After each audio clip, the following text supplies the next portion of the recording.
அனுதின நம்பிக்கையின் பனித்துளி.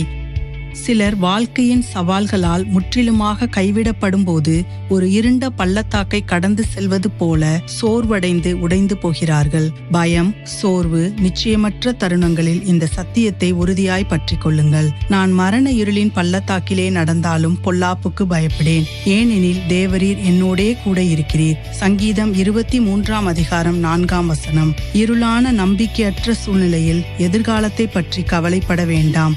உங்கள் பாதை தெளிவற்றதாகவும் நிச்சயமற்றதாகவும் தோன்றும் போது சர்வவல்ல கர்த்தர் உங்களை வழிநடத்துவார். தேவனின் விலைமதிப்பற்ற பிள்ளையாகிய உங்களுக்குள் அவர் வைக்கும் ஒளியை எந்த இருளும் மேற்கொள்ள முடியாது. கர்த்தருடைய பிரசன்னம் உங்களது நிரந்தர நம்பிக்கை. ஆகையால் எதிர்காலத்தை பற்றிய கவலைகள் உங்கள் சமாதானத்தை பறிக்க விடாதீர்கள். ஜெபிப்போம். அன்புள்ள ஆண்டவரே, துன்ப காலங்களில் எமது அடைக்கலமாகவும் பலமாகவும் இருப்பதற்கு நன்றி. உமது எல்லையில்லா அன்பில் நம்பிக்கை வைத்து எந்த தீமைக்கும் அஞ்சாதிருக்க உதவும். நீரே உலகின் ஒளி.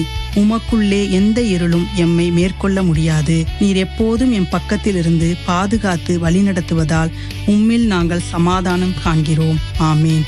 சர்வவல்ல கர்த்தரின் சமாதானம் இன்று உங்கள் இருதயத்தை நிரப்பட்டும்.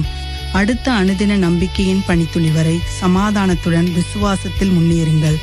தேவன் உங்களுடனே இருக்கிறார்.